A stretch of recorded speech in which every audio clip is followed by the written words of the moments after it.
India Legal presents Courts Roundup.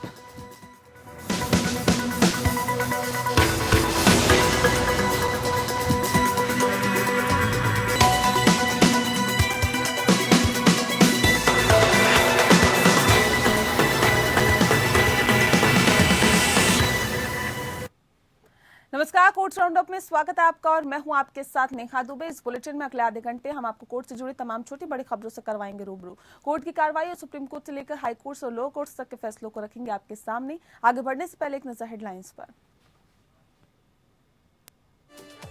Social media reporting पर supreme court ने जताई चिंता का समाचारों को सांप्रदायिक रंग देने का प्रयास एक समस्या। फेक न्यूज की भरमार। सॉलिसिटर जनरल ने कहा डिजिटल मीडिया पर निगरानी के लिए नए आईटी कानून में है प्रावधान। चुनाव बाद हिंसा की जांच सीबीआई को सौंपने के कलकत्ता हाईकोर्ट के फैसले को राज्य सरकार ने सुप्रीम कोर्ट में दी चुनौती। कहा सीबीआई स्वतंत्र रूप से काम नहीं कर सकती। ऑनर किलिंग रोकने के लिए पंजाब हरियाणा हाई कोर्ट ने जारी किए दिशा निर्देश। कहा सरकार बनाए निगरानी समितियां, सिफारिशों पर करे अमल। जोड़ों को मिले सुरक्षा, दिन प्रतिदिन के आधार पर ट्रायल का हो संचालन। ईडी द्वारा जारी किए गए समन के खिलाफ अनिल देशमुख ने किया बॉम्बे हाईकोर्ट का रुख। जस्टिस रेवती मोहिते डेरे केस में अलग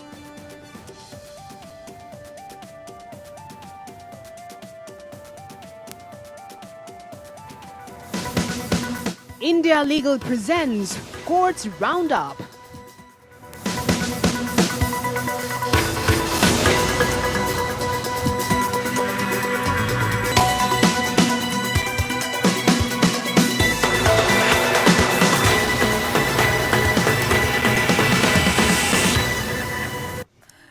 प्रधान न्यायाधीश एनवी रमन्ना ने सोशल मीडिया प्लेटफॉर्म्स और वेब पोर्टल्स पर समाचारों को सांप्रदायिक रंग देने की चिंता व्यक्त की है और ऐसे में उन्होंने कहा है कि वेब पोर्टल्स पर कोई नियंत्रण नहीं है, वे जो चाहे चलाते हैं, उनकी कोई जवाबदेही नहीं है। सोशल मीडिया संस्थानों, आम नागरिकों, यहाँ तक कि जजों की भी नहीं सुनती है, सिर्फ रसूखदारों की ही सुनी जाती है। कोर्ट ने कहा है कि सोशल मीडिया में फेक न्यूज की भरमार है। अदालत जमीयत उलेमा हिंद द्वारा दायर याचिकाओं के बैच की सुनवाई कर रहा था, जिसमें केंद्र को फेक न्यूज के प्रसार को रोकने के लिए निर्देश देने की मांग की गई थी। पिछले साल निजामुद्दीन मरकज में एक धार्मिक सभा से संबंधित कथित फर्जी समाचार को लेकर ये सुनवाई हो रही थी।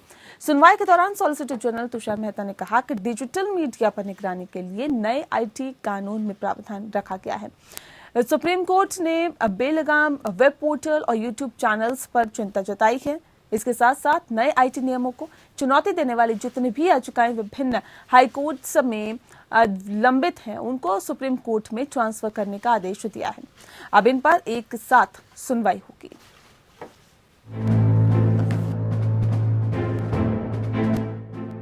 सुप्रीम कोर्ट ने सोशल मीडिया प्लेटफॉर्म में फेक न्यूज की चलन पर चिंता जाहिर की। चीफ जस्टिस एनवी रमन्ना की अगुवाई वाले बेंच ने कहा है कि कई बार ऐसे मीडिया प्लेटफॉर्म पर सांप्रदायिक रंग वाले ऐसे न्यूज फैलाए जाते हैं जिससे देश का नाम खराब होता है। निजामुद्दीन इलाके में तबलीगी जमात के इकट्ठा होने के कारण कोरोना फैलने का आरोप लगाया गया था। इस मामले में सुप्रीम कोर्ट में दाखिल अर्जी पर सुनवाई के दौरान शीर्ष अदालत ने ये टिप्पणी की है। सुप्रीम कोर्ट ने कहा है कि इस तरह के डिजिटल प्लेटफॉर्म और सोशल मीडिया प्लेटफॉर्म सिर्फ रसूखदारों की सुनते हैं और उनका तो जुडिशियल संस्थानों के प्रति कोई उत्तरदायित्व भी नहीं होता है। चीफ जस्टिस ने टिप्पणी करते हुए कहा कि मैंने कभी पब्लिक चैनल, ट्विटर, फेसबुक और यूट्यूब को जवाब देते हुए नहीं देखा और संस्थानों के प्रति इनकी कोई जिम्मेदारी नहीं दिखती। अगर कुछ गलत लिखते हैं तो भी वो कोई जवाब नहीं देते। अगर आप YouTube चैनल पर जाएं तो आप देख सकते हैं कि फेक न्यूज चल रहा होता है। वेब पोर्टल कहीं से भी गवर्नर नहीं होता। न्यूज को सांप्रदायिक रंग देने की कोशिश रहती है और यही सबसे बड़ी समस्या है। इससे आखिर में देश का ही नाम खराब होता है।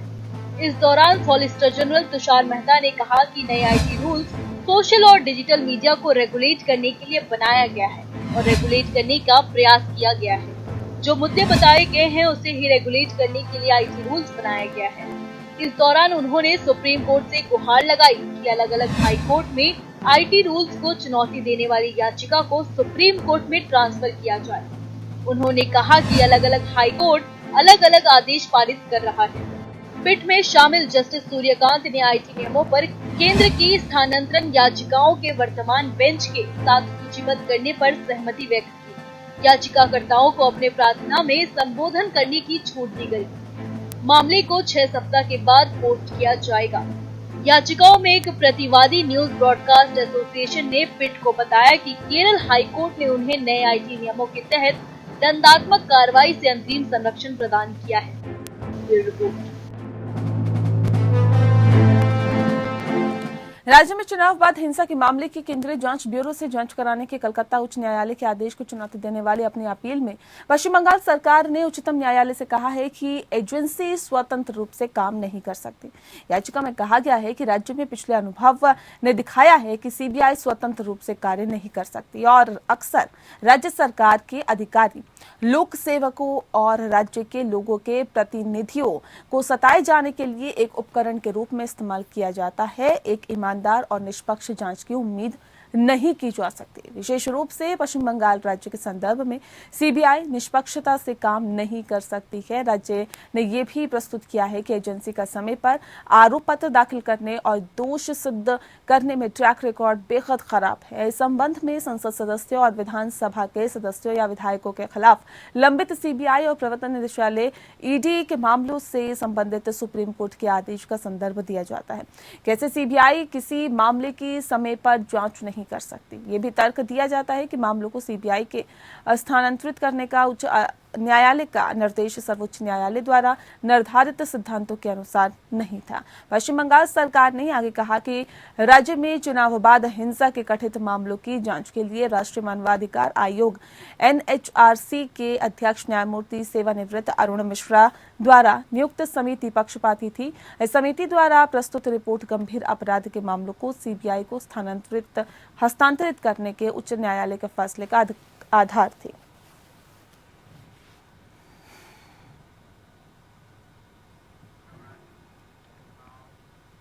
पंजाब हरियाणा हाईकोर्ट ने आपको बता दें कि आन के लिए हत्या या ऑनर किलिंग के मामले का जल्द निपटारे के लिए विस्तृत दिशा निर्देश जारी किए हैं।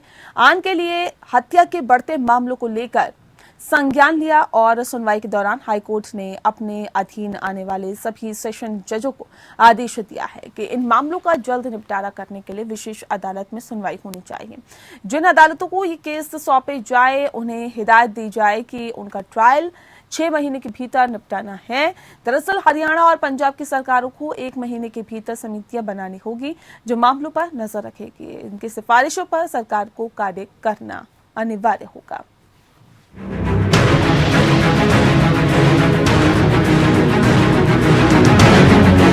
पंजाब हरियाणा हाईकोर्ट ने आन के लिए हत्या या ऑनर किलिंग के मामलों का जल्द निपटारा करने के लिए हरियाणा, पंजाब और चंडीगढ़ के सभी सेशन जज व डीजीपी को आदेश दिए हैं कि केसों की जांच 3 महीने में पूरी हो तथा ट्रायल का निपटारा करने के लिए 6 माह से ज्यादा समय न लगे।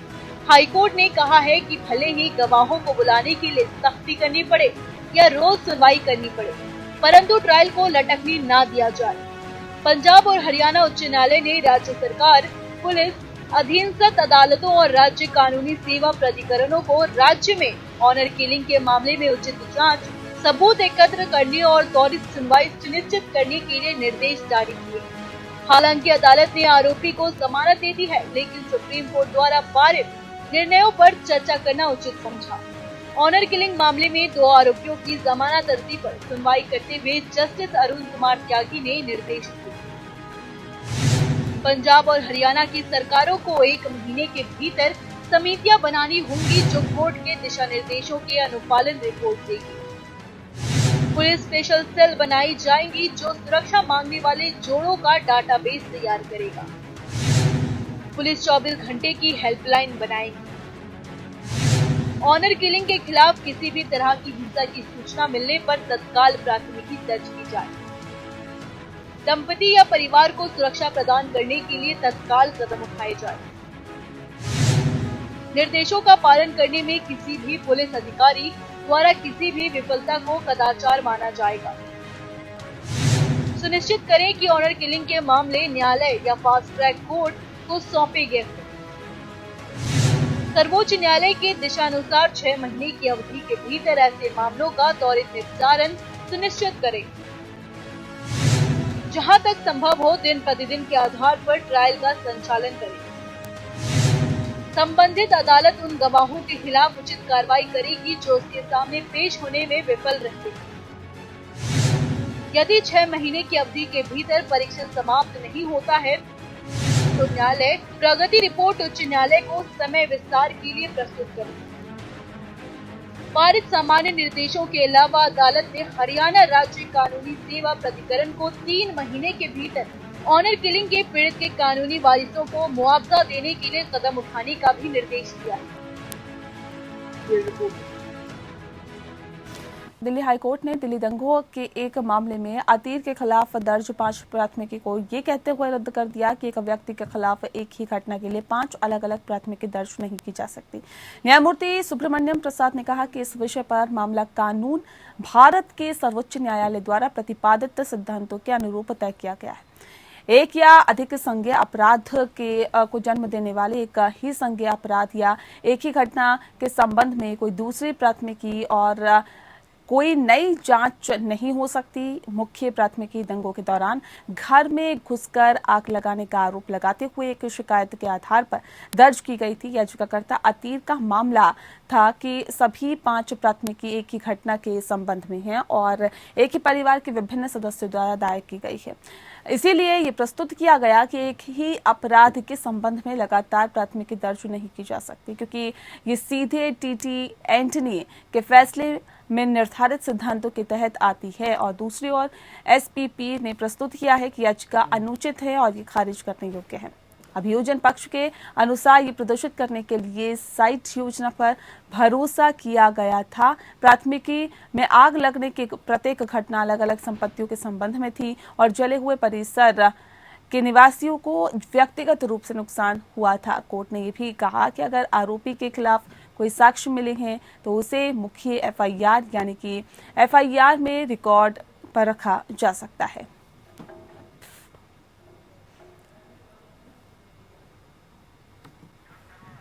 शिवम शर्मा अधिवक्ता हमारे साथ फोन लाइन पर जुड़ गए हैं। शिवम जी, कोर्ट ने क्यों कहा कि एक व्यक्ति के खिलाफ एक ही अपराध के लिए अलग अलग एफआईआर ना हो? क्या वजह इसके पीछे बताई है? देखिए नेहा जी, मैं बताना चाहता हूँ कि इस मामले में जो है दिल्ली हाई कोर्ट ने ये कहा कि इस विषय पर मामला कानून भारत के सर्वोच्च न्यायालय द्वारा प्रतिपादित सिद्धांतों के अनुरूप तय किया गया है। एक या अधिक संज्ञेय अपराध को जन्म देने वाला एक ही संज्ञेय अपराध या एक ही घटना के संबंध में कोई दूसरी प्राथमिकी और कोई जांच नहीं हो सकती है। देखिए, कोर्ट ने इस बात को कहा कि सभी प्राथमिकी में सामग्री एक समान है और कमोबेश एक दूसरे की प्रतिकृति है और एक ही घटना से संबंधित है। वह सभी एक घर से संबंधित है जहां आग लगी थी और तत्काल पड़ोसी परिसर के साथ साथ उसी घर के फर्श में फैल गए थे। इस मामले में अदालत ने देखिए आगे ये बताया कि यह भी ध्यान दिया जाना चाहिए कि उक्त परिवार में अधिकांश घर एक ही परिवार के हैं और उनके पूर्वजों द्वारा विभाजित किए जाने के बाद परिवार के विभिन्न सदस्यों में स्वामित्व है। कोर्ट ने आगे यह भी कहा कि अगर आरोपी के खिलाफ कोई साक्ष्य मिले है तो उसे मुख्य एफआईआर यानी एफआईआर में रिकॉर्ड रखा जा सकता है। जी, बहुत शुक्रिया आपका शिवम जी, हमारे साथ इस खास विषय पर पूरी जानकारी हम तक पहुंचाने के लिए, हमारे दर्शकों तक पहुंचाने के लिए। दिल्ली की एक अदालत को अभियोजन पक्ष ने गुरुवार को बताया कि शर्जील इमाम ने पिछले साल जनवरी में नागरिकता संशोधन अधिनियम और एनआरसी के खिलाफ दिए गए कथित राष्ट्रद्रोही भाषण के भारत की संप्रभुता को चुनौती दी थी और मुसलमानों में निराशा और असुरक्षा की भावना भरने की कोशिश की गई थी। उल्लेखनीय है कि दिल्ली पुलिस ने अलीगढ़ मुस्लिम यूनिवर्सिटी और दिल्ली स्थित जामिया इलाके में नागरिकता संशोधन कानून के खिलाफ दिए गए भाषण के मामले में शर्जील के खिलाफ आईपीसी की धारा 124A, 153A और 505 यूएपीए की धारा 13, जिसे बाद में जोड़ा गया था, अतिरिक्त सत्र न्यायाधीश अमिताभ रावत ने उसी मामले की सुनवाई की। 22 जनवरी 2020 को आसनसोल में दिए गए शर्जील के एक भाषण को पढ़ते हुए विशेष लोक अभियोजक अमित प्रसाद ने कहा कि शर्जील ने अपने भाषण में विशेष रूप से कहा था कि लोग सीएए और एनआरसी के कारण नहीं बल्कि अन्य मुद्दों के कारण सड़कों पर है। प्रसाद ने कहा कि उन्होंने ये स्पष्ट किया है कि सीएए और या एनआरसी मुद्दा नहीं है, मुद्दे 3 तलाक है, कश्मीर है, जिसके लिए लामबंदी हो रही है। पिछले भाषणों में भी उन्होंने स्पष्ट संकेत दिया कि सब कुछ खत्म हो गया है, मुसलमान के रूप में आपके पास कोई उम्मीद नहीं है। प्रसाद ने यह भी प्रस्तुत किया कि शर्जिल ने अपने भाषण में कहा था कि बांग्लादेश, पाकिस्तान आदि सहित अन्य देशों का भी सीएए और एनआरसी के मुद्दे पर विचार होगा और इसीलिए वे भारत सरकार की बात नहीं सुनेंगे। प्रसाद ने दलील दी, इसीलिए वे कहते हैं कि ये 5-6 देशों का मुद्दा है और मैं भारत सरकार की नहीं सुनूंगा। क्या वे संप्रभुता को चुनौती नहीं दे रहे? उनका कहना है कि भारत सरकार भारत में कानून नहीं बना सकती। यही है जिस पर वे सवाल उठा रहे हैं। यही मैं कहना चाहता हूं कि उन्होंने निराशा की भावना डालने की कोशिश की है। प्रसाद ने भाषण के उस विशेष हिस्से को भी पढ़ा जिसमें शर्जिल ने कथित तौर पर कहा था कि डिटेंशन कैंप को जला दो। महाराष्ट्र राज्य के पूर्व गृह मंत्री अनिल देशमुख ने प्रवर्तन निदेशालय के समक्ष पेश होने के लिए उन्हें जारी किए गए समन को रद्द करने के लिए बॉम्बे हाईकोर्ट का दरवाजा खटखटाया है। न्यायमूर्ति रेवती मोहिते डेरे गुरुवार को याचिका पर सुनवाई से अलग हो गई। आपको बता दें कि धारा 482 के तहत दायर याचिका में बयान दर्ज करने के लिए ईडी के समन और विभिन्न अन्य निर्देशों को रद्द करने की मांग की गई है। याचिका में मुंबई जोन कार्यालय के बाहर ईडी अधिकारियों वाली एक एसआईटी को जांच सौंपने और बाबू भाई जमुनादास पटेल के मामले में एससी द्वारा निर्धारित अनुपात में संदर्भ में जांच की निगरानी करने की मांग की गई है। याचिका में कहा गया है कि बयान इलेक्ट्रॉनिक मोड में दर्ज किया जाना चाहिए और उपस्थिति एक अधिकृत एजेंट के माध्यम से होनी चाहिए।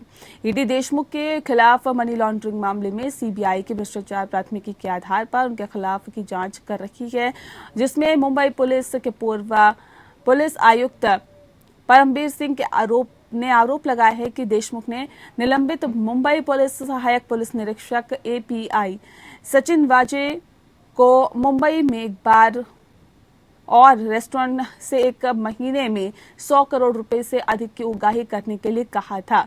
ईडी ने देशमुख के 2 सहयोगियों के खिलाफ आरोप पत्रों के बराबर अभियोजन की शिकायत दर्ज की है। ईडी देशमुख को पेश होने के लिए अब तक 5 समन जारी कर चुका है। आपको बता दें कि इस महीने की शुरुआत में सुप्रीम कोर्ट ने देशमुख को ईडी के कठोर कदमों के खिलाफ अंतरिम सुरक्षा देने से इनकार कर दिया और उन्हें सीआरपीसी के तहत उच्च अदालत का दरवाजा खटखटाने को कहा। एजेंसी ने एक मनी ट्रायल स्थापित करने का दावा किया, जिसे बर्खास्त सिपाही सचिन वाजे ने एकत्र किया था। बार मालिकों से 4.7 करोड़ रुपए एकत्र किए गए और ये पैसे गिरफ्तार पीए कुंदन शिंदे ने देशमुख को सौंपे। ईडी ने आगे कहा कि देशमुख के बेटे ऋषिकेश द्वारा विदेशों में मुखौटा कंपनियों के माध्यम से मनी लॉन्ड्रिंग की गई और नागपुर में देशमुख के एजुकेशन ट्रस्ट में डाल दिया गया। The CBI has filed a 2-page application, mostly vague. They did not want to come out with any facts as to why the lawyer was arrested and why their own sub-inspector was arrested. But they tried to demonstrate that in the preliminary inquiry leading to the Sachin Vaze incident, the CBI itself had come to a conclusion that Mr. Anil Deshmukh was not involved in that controversy or the extortion racket, and the evidence was showing the involvement of some other people. This is the evidence that CBI had collected in the preliminary inquiry. आज यानी कि गुरुवार को justice हिमा कोहली का जन्मदिन है। 31 अगस्त को justice हिमा कोहली ने बतौर सुप्रीम कोर्ट जज शपथ जज की ली थी और आपको बता दें कि वे 9 जजों में शुमार थी जिन्होंने शपथ ग्रहण किया था। जस्टिस हिमा कोहली के साथ 2 और महिला जजों ने शपथ ली थी। इसके साथ ही सुप्रीम कोर्ट में अब 4 महिला जज हो गई हैं। महिला जजों की नियुक्ति के लिए पिछले काफी समय से बातें हो रही थी। जस्टिस हिमा कोहली ने दिल्ली के सेंट स्टीफन से ग्रेजुएशन किया। उसके बाद डीयू से लॉ पास करने के बाद 1984 में बतौर वकील प्रैक्टिस शुरू की। 2006 में दिल्ली हाईकोर्ट की जस्टिस बनी। बाद में जनवरी 2021 में तेलंगाना हाईकोर्ट की चीफ जस्टिस बनाई गई। एक नजर डालते हैं जस्टिस हिमा माफ कीजिएगा हिमा कोहली के करियर पर। जस्टिस हिमा कोहली जन्म 2 सितंबर 1959 को हुआ था। जस्टिस कोहली ने इतिहास में स्नातक किया है। सेंट स्टीफन कॉलेज और दिल्ली विश्वविद्यालय से इतिहास में स्नातकोत्तर प्रथम श्रेणी से पास किया। LLB law faculty campus law centre Delhi विश्वविद्यालय से किया। जस्टिस हिमा कोहली तेलंगाना उच्च न्यायालय की मुख्य न्यायाधीश रही। तेलंगाना उच्च न्यायालय चीफ जस्टिस पद को संभालने वाली पहली महिला जज। इससे पहले उन्होंने दिल्ली उच्च न्यायालय के न्यायाधीश के रूप में कार्य किया। और चलिए इसी के साथ फिलहाल इस बुलेटिन में इतना ही। नमस्कार। India Legal presents Courts Roundup.